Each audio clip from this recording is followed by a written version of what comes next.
couple things. So I sent you out a little bit of an agenda, but what I wanted to do is give you a few updates on ACA, some of the changes, as you know. And I wanted to just have a little discussion about the 4-week model with you all to capture your thoughts and ideas. And then I wanted to give you a look at the ACA 4-week shell. And I want to backtrack one thing that I had mentioned earlier in an email. You all, each of you, oh, wait a minute. Crystal, are you teaching a summer section? No, okay. You all are teaching a fall section, and I'm going to hold off on uploading your ACA shells until July, because there are some other updates that will likely happen. So you'll get an email from me in, mid-late July saying your ACA shells have been uploaded. Go ahead and update. As you'll see, there's not a ton for you to update, but I thought it would be better. I'm anticipating some changes that I'll tell you about that are really good. But I think it would be disruptive to you if I uploaded it, you made changes, and then I make changes again to it. So I just wanted to explain that.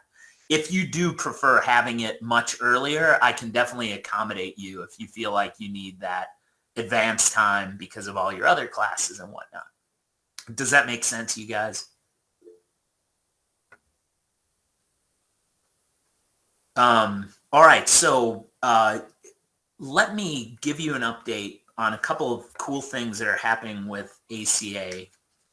We, last year, Kirsten Bunch had asked me, do you need any money to develop ACA? And she said there's a state grant that we can apply for. It's due tomorrow. This was back in the fall. And I said, yes, heck yeah, we could do this, that, and the other. And she applied. We got those funds. And so we found out about that in late November. And so over the past, one thing I've been working hard on this year is trying to figure out how to use those funds. One thing that we used them for is Pat Horlick is developing an advising and registration unit that is a bit like Solo in the sense that it stands outside of ACA. Man, we're in the early stages still, but she's done some great work in thinking of what that looks like. So registration and advising is still going to be in ACA, but students are going to pop out to this other unit, which can be accessed by any student at our college, whether they're in ACA or not. So I'm really excited about that. It's going to be, I think, a really helpful unit. And also later in April, we decided to hire a facilitator to come in and talk about have a discussion with a variety of people from the college to talk about a facilitated discussion to talk about what are the things we want our new students to have as they set foot in college, either online or seated. And that discussion will involve, what things belong in ACA, what things belong in the college orientation, what other pieces of information are students introduced to via other avenues at the college. So obviously, orientation and ACA are not the only places that students get vital information. So we wanted to kind of talk about that. And so that's another use of those funds that I'm excited about. And I think it'll also help drive the development of the orientation unit and making sure that we're reemphasizing the right things in ACA, that we're not duplicating things or teaching things differently. So those are a couple things happening with ACA on the back end. Let me close my door, you guys. I think everyone on the hall is listening to my lecture now.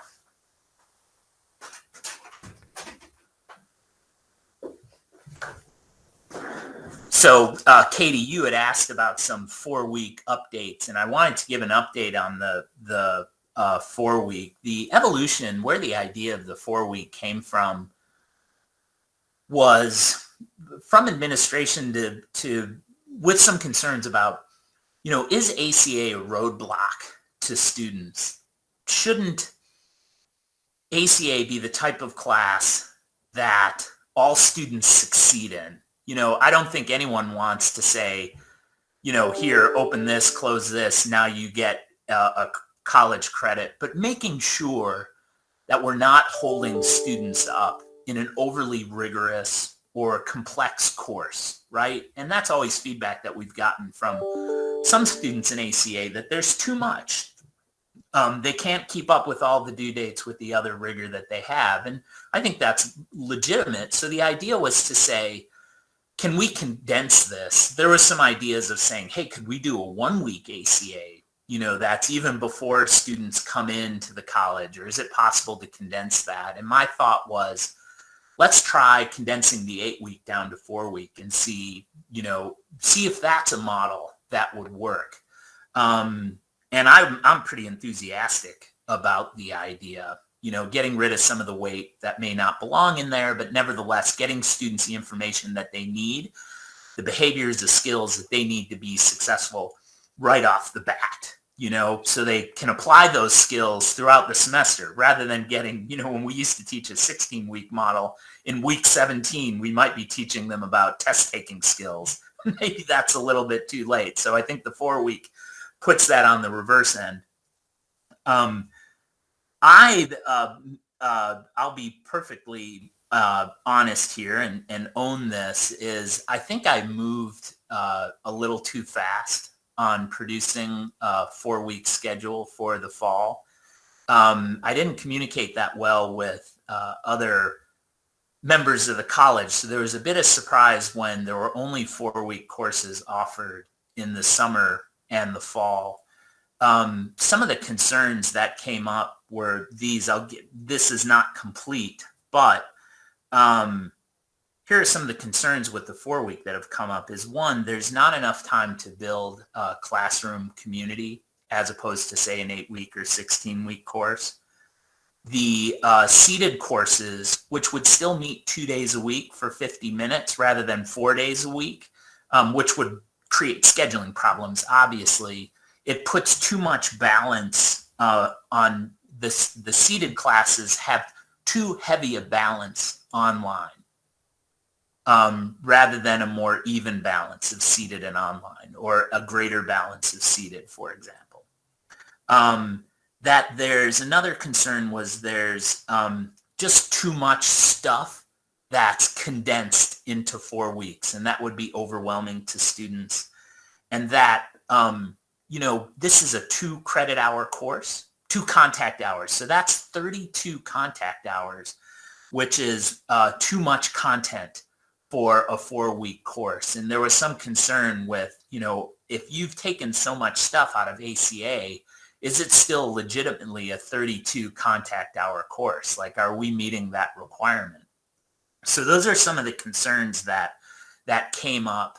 Also, so one accommodation that was made, Business and Career Services really strongly felt like an 8-week should still be offered.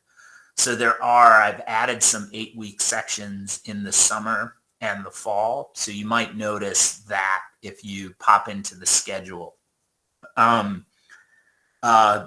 So there is some discussion about, whether the 4-week model will continue, whether we'll go back to an 8-week model. Again, there was some concern too about, is it really a good idea that we're going to a one-size-fits-all ACA class? And as probably you all know, that has been my philosophy, is that when I took over ACA, we had different programs developing their own ACA, and our students were getting a vastly different ACA experience.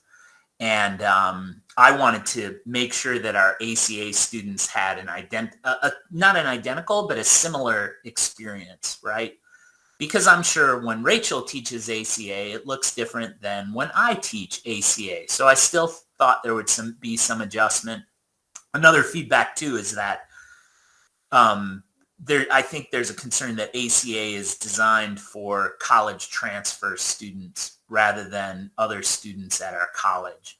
And, there's certainly a bias there because I am mostly teaching college transfer students. So I could see that. I'm not as familiar with the experience of an applied tech student, for example, or a nursing student by virtue of who's in my classroom. Again, I feel like, I love the idea that our students have been mixed in together. I think it creates a good community on campus, but I also understand that, our applied tech students, perhaps, I don't want to single them out, but our students come from different academic backgrounds, have different academic needs, and perhaps that we should be bringing back ACA 115 in the mix, or creating an ACA 122 that's a little more directed towards transfer students and one directed towards others. So that's a lot of information I just threw back at you, but I wanted to give you kind of a complete update of where we are with ACA. But I'm interested, before I show you the ACA shell, I just wanted to get your thoughts and, any thoughts, comments, concerns that you have about ACA in general, about the 4-week model, or about any other direction that we're going. I obviously want to be as inclusive as possible in the direction, and you guys are doing it. So I want to keep you guys in the mix, keep you invested. Jack, can you hear me? Yes, Crystal, go. Is there any discussion about doing away with student orientation and making ACA the only, since ACA is required and student orientation is not? Has there been any discussion about? No, I would think the direction will be keeping orientation and ACA separate. One, we still have a problem with getting students in ACA in their first semester. Mm-hmm. Some programs have it in their second semester listed. So we still need to have orientation. Plus, we have students who are special credit students who don't need ACA, or who have taken a college success class and transferred it in. So we still need orientation to, provide students with key information. And that's part of that discussion coming up. But maybe an outcome will be, hey, let's get rid of orientation. I don't think so, though. I think it'll be around. Good question. Jack, I heard that all of the 4-week, all of the classes are like in the first 4 weeks. Is that true? Are they scattered? Oh yeah, thanks. Fall? Yeah. I think no, they are scattered. One of the ideas, and something that I'll talk about coming up here in a moment when I show you the course, is one of the concerns with the 4-week is the census date comes up in 48 hours, which is pretty quick. And the way that we've designed it is a lot of the ACAs actually start a little bit late. I wanted them to start on Monday, so it might be that, for example, the semester begins on a Wednesday for your English 111 classes, but ACA will start on Monday just so we can have a clear start time. And so you can reach out to students ahead of time saying, don't forget, this is coming up. And we'll have some staggered starts ACAs. And that's if, Katie, if you have a couple of no-shows, for example, you just couldn't get a hold of them, but then finally you do, then you could say, don't worry, Jack's going to put you in an ACA that starts in the next week. So we can still get students who need ACA, and rather than having to wait until the second 8-week begins. It's one of the nice flexibilities that we have, although we could do that with an 8-week too. But you'll each have likely a kind of a strange ACA start date, which I don't love because it's confusing to students and faculty. But I think if we get in the mode of that at ACA instructors and that we're communicating with our students, we can overcome that. It's not perfect, but I think it works well with ACA. The benefits exceed the costs. That's what an economist would say. Well, I've got two things. So first, from a selfish standpoint, I love the 4-week, because as someone on a 6-6 load, the 4-week seems so much more sustainable for getting that class to be gone. So that way I can focus on my 5 English classes, Yeah. So I do appreciate that. And I think in general, I do agree with your philosophy for just keeping it simple with like 122. Just because I think you're right. It gives students the same experience, even if they have different instructors. I think it makes things a little bit better. And I think it's better for future proofing. Like how often do we have students come back 5 or 10 years later and go, oh, I've decided I do want to transfer, So I guess I feel like that still like saves that little bit of time for those people who change their majors and disciplines compared to the 115 being like a non-transferable option. Yeah, that's definitely a square and a circle for sure. Mm-hmm. Yep. Thank you. Other thoughts, you guys?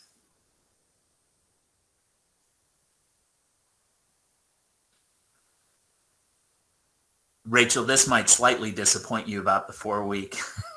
Having it done is one thing that I'm playing around with, although I don't have a great model yet, is one thing that I would like to do is keep the ACA classes open for longer than 4 weeks. So your grades would be done at the end of 4 weeks, but I want to keep ACA and their textbook open for 8 weeks, possibly even 16 weeks. So ACA can be a reference source for students, if that makes sense. Like, oh, they find out later that they've done terrible on midterm exams. Well, let me go back to ACA and read that section on test taking. And what I also envisioned, although I think I would drive this, is that through a Viso or through some other means, I would be sending weekly emails, kind of like a newsletter, if you will, to all ACA students. So in week 5, after your class is done, students will get an ACA email. And it could be that I forward that to you guys so it's more personal. But it could be, something like, hey, it's week number 7 of the semester and advising and registration is beginning. And you remember we reviewed this in ACA. Don't forget to follow up with your advisor. Go back to the ACA section, review the advising and registration.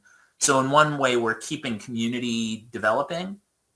And we're also keeping students informed. Like, obviously, that first 4 weeks of the semester can be overwhelming in terms of information. So it might be like, hey, don't forget this reminder. And they can also have a face, too. So they can be like, oh, yeah, Rachel was pretty friendly. Let me go back to her and get some clarification. But I don't think it'll be an overwhelming amount of work. In fact, I want to kind of guide a lot of it so instructors don't have to. But that's also one of the ideas that I had to kind of address this idea of community not being, 4 weeks not being enough to build one. Any other thoughts, you guys, before I share the shell with you?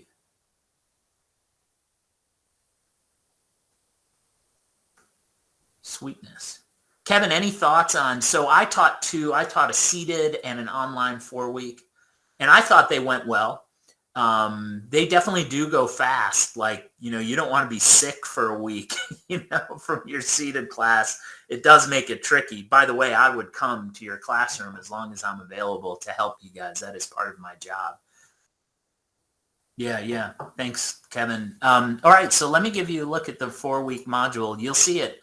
I think it looks similar. But let me point out, I'll try and point out some things that have changed that you need to be aware of. And then probably when I send you guys your fall things are completed, I'll probably post another 5-minute video that goes over highlights again. So if you don't catch everything that I've said or forget it between now and then, I'll give you still a little bit of a primer. But let me jump down to how this course works. One thing that I have thought about in terms of developing, the why of ACA is thought this statistic is interesting, which you guys are probably way aware of, but it's the 6-year outcome for students who start at a community college. And as you know, just 28% complete at their starting institution and 47% stay unenrolled. So it feels to me like the justification for this class is to help students get started on the right foot so we can nudge that forward. And I felt strongly enough to put that in the course of what this course is about, above the learning objectives. But the learning objectives themselves have stayed the same. To me, it's still 3 categories: college strategies in the classroom, understanding college culture, and then helping students develop goals. So we're still the same there. And I want to emphasize one thing as you look at this class is one of the philosophies is the 4-week is very much an a la carte approach. So, Crystal, if you have one of your ex-Marines in class, my belief is that ex-Marines have time management down and may not need to do a time management assignment.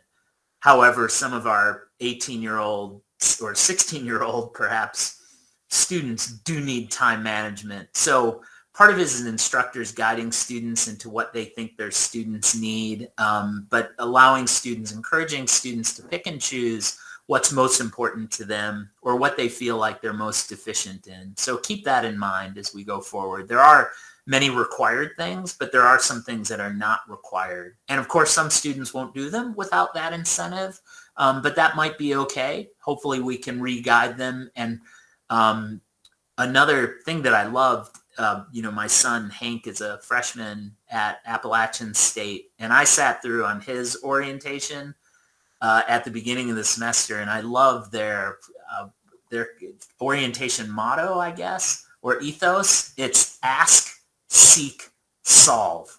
And I love that. I want to incorporate that actually in our ACA, is really teaching students to, if you don't know the answer to something, figure out who to ask, how to seek, where to find that, and then giving some students to help solve the problems that they're facing. So I kind of love that. And I think that could be a good match for our class in the future. Again, how I've done the 10%, you guys, is making sure students do the syllabus confirmation quiz. And that needs to be done in the first 48 hours of the course, which is a super pain in the butt. But I'll give you some tips. When the fall semester rolls around, you'll get some emails from me saying, hey, I encourage you to send this email to your students, letting them know when the class starts. But I plan to actively coach faculty. You can delete those emails if you want, if you've got it down, but we have a range of skilled faculty teaching and staff teaching ACA. Some are newer, some are very experienced, like every single person sitting in this room, and you may not need my coaching. One thing that I've done too in the new ACA is I've tried to add some text boxes that present students with useful information. Like, it occurred to me, I had a student ask me, like, what the heck, scratch that, Kevin, no cussing. What the heck is a syllabus? Like, that sounds like something Greek. And I was like, well, I won't assume that our students know what a syllabus is. And again, that's some of that college transfer bias. Many of our college transfer students are less likely statistically to be first-generation students and have someone to ask what a syllabus is. But we have many first-generation students throughout. So I thought, hey, let's start adding various things like that students can read and help them. There are some things that you'll need to, of course, update on the homepage. One big change in the ACA development is no due dates or dates of any sort are included in your ACA shell. So you all will be adding all of your due dates. That's to accommodate the various different start dates, and I thought it would be better just to erase them all. I don't think that's going to take you too much time, but just be aware that'll be one of the things that you organize. Also, the activity completion, which is something I love, and I know many instructors use the activity completion function that gives you check boxes And there are different ways to manipulate it. As you know, you got to complete this before you can go to this. What I've done to eliminate any confusion is the activity completion default is to nothing at all. So if you do use that, you'll have to set all of those things. I felt like a clean slate is better, and then you as instructors can decide what you like best. And looking here at the course schedule, you guys, the way that I envision the course working is that on day one, you open up your course homepage and the first unit, which is Start Your Journey. And so, you can play around with that if you like, but I do see each unit being in a 4-week format, and the orientation or the homepage, however I think about it as an orientation, you can kind of manipulate that as you want. So there is a little bit of flexibility in the schedule and how you organize it, but only to the extent that you could stuff it into 4 weeks. Make sense? Any questions so far, you guys, or thoughts? Jet, Yes, ma'am. are you including rubrics and checklists? Or do you write those? Yeah. Okay. All assignments have rubrics ready to go. Good. Thanks. But you can change them if you want, if you don't like what I've done. But I think they're pretty good to go. One other thing that I want to point out is right here is helping students establish their online accounts. So I think, as instructors, making sure that your students understand that they should be looking at their Blue Ridge webmail. And then also, I feel like it's a really important job for ACA instructors to do the good work of getting students to download Aviso on their phones. So for example, in my seated classes, it's one of the first things that I did on the first day or maybe second day, saying, hey, pull out your phones and download the Aviso app. So I think we can help the school as ACA instructors do that. So there's a little video down here that explains how to do it. So that's something that I'd like to see ACA instructors do in general. And I also want to point out that I did seek some feedback, not from everyone, but we're going to continue to use the textbook. And I wanted to share the why of that is I think it's important that students develop the habit of using textbooks or whatever the key resource is in their course as a most basic and fundamental habit and handline for succeeding in class. I also think that the textbook is a good resource for students. So if a student does need to seek how to improve their test-taking skills, there's a textbook that can help them do that. However, there are really I've eliminated the Applia assignments. The downside, I think, to using the textbook is still, it is an additional cost to students. Cengage did come down on the price a little bit. But it's still, I felt like, again, the benefits outweighed the costs. And I think we should be demonstrating the importance of using a textbook in this class. And I think it's a good one. I think it has good information. Of course, a student may never use it, and that's fine too. Like in this case, it's not going to hurt a student's grade if they never get logged into Cengage or they never purchase it. So we eliminate that block. At the same time, we also model the importance of it and provide a resource for students. And so the process is very similar. I'll also have a video that walks you through how to connect to MindTap Cengage. And, again, I did get one other piece of feedback was, a lot of our students need,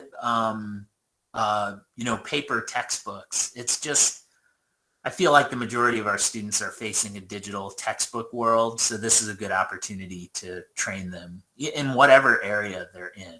So it still is possible, I think, through Cengage to get a hardbound one or a paper copy, a notebook, but I don't think any students are taking advantage of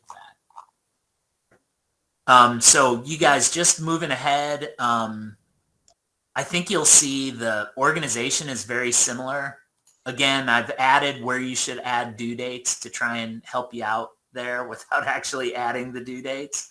And I realize that some of y'all, don't necessarily follow how I do discussions, for example. And I think that's great. You should meet the needs of your students and how you instruct best. I like having discussions posted on Wednesday, replies by Friday, but now you can do whatever the heck you want. And I support whatever changes you make to the course. Just keep in mind that I'm updating it every semester. And so all your changes kind of get erased, unfortunately. But that's so we can keep the information updated. You should have, of course, a weekly drop-in session via Collaborate if you're doing an online class. And I think you all know that. That's true of all your online classes. I think we're still doing that. Are we moving away from that? What's happening with the weekly online? Kevin, are we? Yeah, there's new guidance sheets that are created already. I think that give some more options for RSI. I think, to the brief version of this explanation would be that our previous interpretation of RSI was really strict, right? Almost defensive in its attempt to ensure that we were meeting RSI. And I think that what we've realized after looking through the guidance from the federal government is that, we have more leeway in providing and determining and providing that RSI than maybe we thought we did. What I'm not positive about if those new guidance sheets are actually public yet or not. Okay. But they do give, basically some options that says, okay, like if you're teaching a fully online course, you can do these things, right? And it's kind of grouped into areas like, so do something out of this area and do something out of this area, and that's going to ensure that you're meeting RSI. Yeah. Okay. And then for, I don't know how many of you guys this applies to, but, I teach the ACA as a hybrid class, right? So it meets in person. If you're teaching a hybrid class, then RSI is not a concern whatsoever. Right? Not for hybrid, not for blended, because you're already meeting regularly with the students. So there is zero concern for RSI in that environment. It's really only for the fully online classes. And I totally agree with that in ACA is that if you're meeting in person, you don't have to worry about it. And I'll try and provide some future guidance as that evolves here at Blue Ridge. I like the idea of having drop-ins. No one's using them, so that's the real fundamental problem. But you can see that, and let me come back to this discussion about how we should be interacting with students, but you can see here in Unit 1, the only graded assignments they have are the solo confirmation quiz, the Blue Ridge orientation quiz, right, which are things they may have completed already. There's a questionnaire and about you that gets you some information about your students. And then finally, there's a discussion, meet your class rates. That's it in the first week, right? And so what I'm really hoping that instructors do is rather than piling a bunch of assignments up for students is that you really bring those discussions to life, that you're really in them, that you're really finding ways to connect with your students. And of course, the drop-in sessions, maybe not great ones, but doing other things that you can to build community. That's really where your emphasis is, or encouraging students to do this or that in their textbook or lesson or whatever it might be. So you'll definitely notice there's less in ACA. And of course, I wanted to keep week 1 pretty light, but you can see the layout doesn't look terribly different from the getting started unit of last time. You guys, any comments, thoughts thus far? Jack, I did have to go back to textbook. Yeah. Have we considered an OER? What's that? Open Educational Resource. I've looked at some stuff. I haven't liked much what I've seen, but I'd be open to it if the right right thing came along? I switched, I decided, teaching creative writing, and I decided to use an open resource text. And it's very simple. It's very good, and it's totally free. And they're free to print it off if they want it in print. It's working out really well. Has some really great material in it. But yeah, the key is finding. Yeah, Sometimes it's hard to find for particular subjects. I'm Good really open to it. So if you guys ever do come across something like that, let me know. I've looked at a few things that have not been good. Right. So Unit 2, you guys, again, there's a real emphasis on connecting our students to their academic and career goals to the extent that we can. So lots of good feedback has always come in on the 4P assignment. So that's still part of the discussion. One thing that I did do is there was a goal assignment. The goal assignment has just moved to the final unit, so it hasn't disappeared. But in week 2, they do this 4P brainstorm and sharing and connection with other students. I think it's a great activity. You know, I'm a big fan of student-to-student interaction, is that there's a lot of creative ways that you can incorporate that into this assignment. And I think students do love to see what others are doing. It's inspirational. It's just a really good activity that I've kept.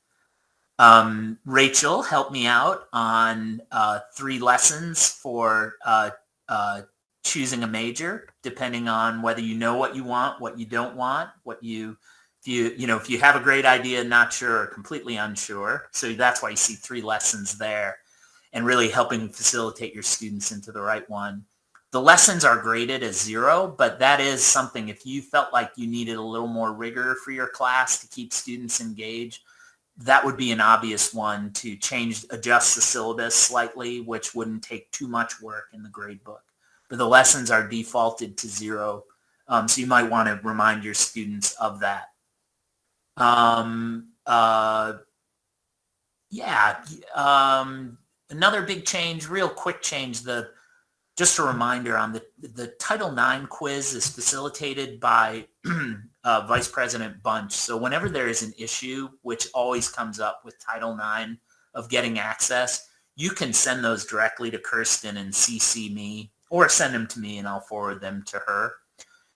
What I decided to do is, it is hard to keep up with the grades for those. So I have students self-report.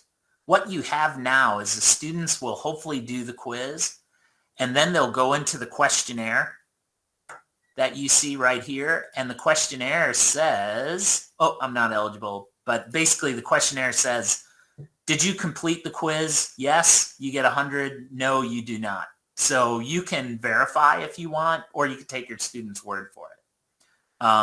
But that's how the Title IX, I figured there needs to be an easy way to manage that. And I encourage you to confirm whether they've done it or not. But that's a slight change you might find confusing if you just stumbled on it.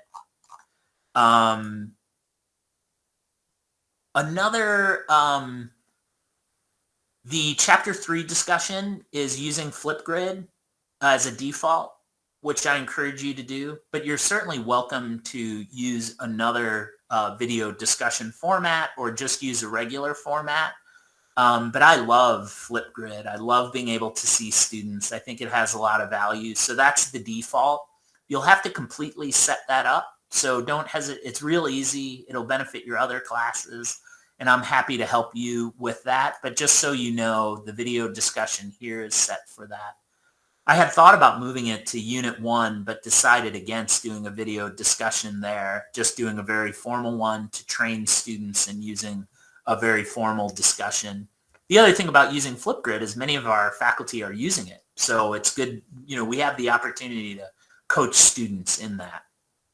And let me just step back to another very key purpose that I want to elevate in the future of ACA, and particularly with the 4-week, is I think that the role of ACA instructors should be to identify as soon as possible at-risk students. And my guess would be, I'm making up these numbers right now, but my guess is, I get 20% of my students they are wired. They need no help. Like, they are going to succeed no matter what. They have the skills, behaviors, whatever. Maybe it's 10%, maybe it's 40%. Let's just say 20%. And I think there's maybe another 40% in the middle that, they're okay, but they're going to need some help here or there. They may not be great at math or great at reading or very bashful, not willing to ask for help, but they're going to be, if they get the right support along the way, they're going to be very successful. And then there's the 20%, or is it 30% or 10%? I'm not sure, but there's that 20%. And I'm reluctant to say at the bottom, but the 20% of students that, and I had a couple this semester who are just like, what's email? Like, how do I get there? What's this? What's that? I'm first generation. I have no idea. I think ACA is a great class to be able to find those students, those students who just didn't do anything the first week. I'm all over them. Like, what's going on? Are you just out of it, not into it, whatever? Or do you really need help? Let me get you to Crystal Smith or to someone in counseling or whatever. So I really think ACA instructors should be doing that role of gatekeepers, in a sense, to really help and figure out what students need. And that, to me, frankly, is one of the advantages of the 4-week, is that we're going to find that out quick.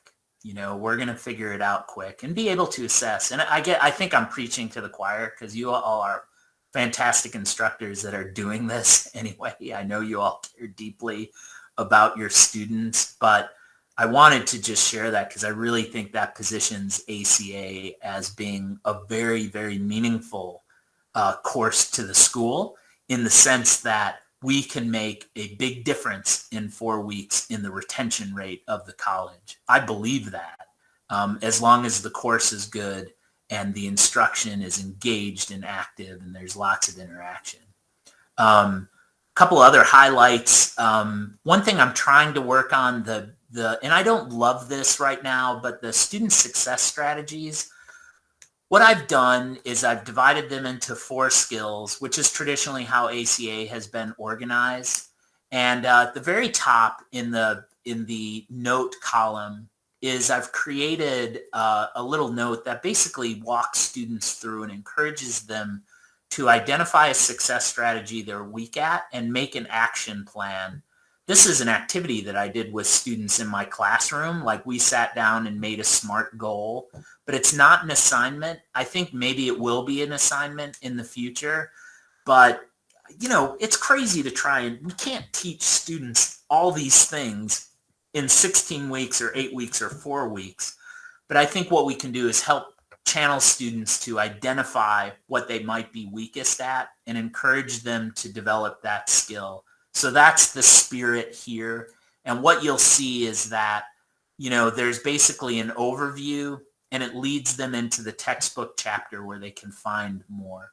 And then if you're an online instructor, you could run a collaborate session on note-taking. I think that would be a lot of fun. If you're a seated instructor, you're probably spending some of your time on note-taking and watching Carl Sagan videos that make no sense. Right, Rachel? I love that. Ask Rachel about her assignment that she does, which is cool. But there's going to be a lot of development in the student success area. Really want to gamify it. This is one area that's going to be vastly improved coming up. Also, all the college resources are organized down here. Kevin and I are working together on improving the library assignment. It is changed. It is new, but I don't love it. It needs work, but this is what we've got. You'll see there's a lesson, and then the assignment is something that they download and then upload. So make sure you review that on your own ahead of time. Again, I don't super love it. I'm going to encourage seated faculty to bring their classrooms to the library for a tour. Like, the library is geared up and excited about that. I think that's just a great thing to do if you can. Doesn't translate to the online environment, but this gives them a very basic ACA skill developed by our two head librarians, but I want to develop it. I want to digitize it. I want to make it a little more fun for students to engage in. So that's coming too. And then finally, let me show you the last unit, which is the established goals unit. And the advising and registration unit is still here. So keep that in mind. There are other important tips, like I have when is it okay to withdraw from a class, choosing the right course load. The advising looks almost identical to what it's been. That is going to change once Pat and I develop this new unit, but it'll still always be there. And keep in mind the transferring to a four-year college is, you should really push that on your college transfer students. I think it's useful for other students to look at, but of course, some of our students have no intention of transferring, and it would be inappropriate for them to do that. The Chapter 3 quiz is the only assignment that's still active in Applia or in MindTap, other than the textbooks. And your MindTap book should be all ready to go. You'll have nothing to do except connect with it. That hasn't been the case in the past. The other big, there is a change with the advising unit. The assignment that they'll be doing associated with advising is, rather than emailing their advisor, that is old school stuff. Right now, we are teaching students, they're going to demonstrate to us that they have a Viso on their phones or know how to access it through their desktop. They're going to be able to identify where their advisor is on a Viso, which is very easy. And they're going to demonstrate to us with the screenshot those things, that they can do those things. And then we're going to encourage them to message and set up an appointment with their advisor. So it's slightly different. We've gotten away from the email, which I think this is a better assignment because this is what we want students to be able to do. And then there's still, like I said, the goal assignment is the same. It refers them back to the 4P assignment and then encourages them to craft a future statement, a mission statement, a personal mission statement, a education goal, and a career goal. And again, some students have they're just not there to be able to do that, but at least we start them in thinking about that. Yeah, Katie, question, comment. Yeah, I have a weird problem when it comes to Viso, because they won't let me change my name to Katie. So I'm Mary Winkler. Oh, Lordy. Yeah. And so students they can't find me because you have to have like the full name to find me to make appointments. Yeah. I'll work around it, but I just wanted you to be aware that there might be some other people that HR requires that you use your legal name. Yeah. And so anyway, I don't know if other instructors might have that problem, but I guess we could just handle it when it comes up. But yeah, I mean, the truth is we're never going to get 100% use of a Viso. Students are still going to struggle with it. But again, we can push that needle in the other direction, at least helping students figure that out. Yeah, I can tell them, that that's an issue. Yeah. And, so it might help. If you're not finding your instructor, it might be because they're in the system under a different name. So you might try a different route. So I could just use it as a. Yeah. And again, with ACA, what I have found by doing this assignment now in my seated class, I've, pull out your phones, download a Viso. You're having a problem with it. Let me help you. There's your advisor. It's actually right on their homepage, which is great. So it'll show them. Of course, that's not always right because they change their majors and whatnot, or they work at Transylvania, which has a different setup. But anyway, we'll do our best, and that'll evolve as I think our school's use of a Viso improves and strengthens. But you guys, that's an overview of the course. Again, I'll give you another video overview, everything that you need to know in July to get your courses set up, and you can reach out to me at any time. So we're at 52 minutes. I don't want to keep you too much longer, but you guys, are there any other comments, thoughts, anything that I can address right now while we're together?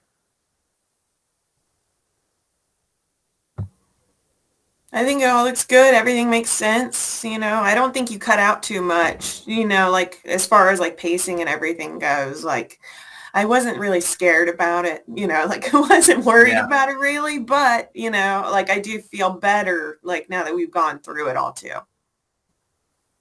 Yeah, I think it'll feel similar, and it does go fast. So it's not one of those classes you can let go for 2 weeks and be like, oh yeah, I'm teaching ACA. Like you've got to be really engaged, which I know you guys are. And the advantage is it's like, let me throw in all this energy to it now, and then I'll be cleared by it. I think another advantage of the ACA, this is my argument. It's kind of, well, I'm not going to editorialize. I promised I wouldn't do that. But the ACA in 4 weeks gets it done, and it allows students to focus in on their other classes. And I think that's really actually important. Let's get them the skills they need as best we can, and let's let them go after English 111 and, automotive 101. And I think that's a strong argument. I want to be open-minded to the idea that the school might need to go back to an 8-week. Like I've decided, let me be objective and let me step back from my personal bias. But, I would encourage you, if you feel strongly about what HCA should be like, you should share that with your chairs, your deans, and the vice president of instruction. I would really encourage you to share your ideas, whether they support mine or not, because they would be valuable at this point in time, and especially after you have experience teaching 4-week. If it's a bad idea, you should share that. If it works, you should share that too. And again, is it helping our students or hurting our students? Obviously, that is the central question. And I'm confident we're on the right track, but we'll see. Yeah, really, the course design doesn't matter. I've really tried to make sure that you all are people that feel passionate about it and do a great job at it. You wouldn't be here if I didn't think you were doing that. I guarantee that. So really grateful for the quality of instruction. I mean, that's it. That's the most important thing. And I don't think I emphasize that enough in this. So thanks for finishing on that note. Well, I yeah. appreciate all the work you've done, Jack, on the course, and I think it looks good too. And I agree with what Kevin says, and I think that relationship building is the most important thing. And I found that true in all of my online classes, especially the co-rec, is that I've been doing conferences and that one-on-one, just with all of the students. It's just helping so much, and just so that they know you can come and talk to me, and I'll do everything I can to help you. So I think that is the key to any of our I agree. And after COVID, we're more important than ever because all of our students have lost all of their skills and can no longer read, and et cetera. It appears after COVID. That's true for my children personally, so I'm not speaking about anyone else besides my own kids. All right, you guys, thanks for your time. Thanks for the hour that you've given up to do more important things, and I'll keep you all posted. Let me know if you need help with anything at all. Thanks, Bye, everybody. Bye-bye. Bye.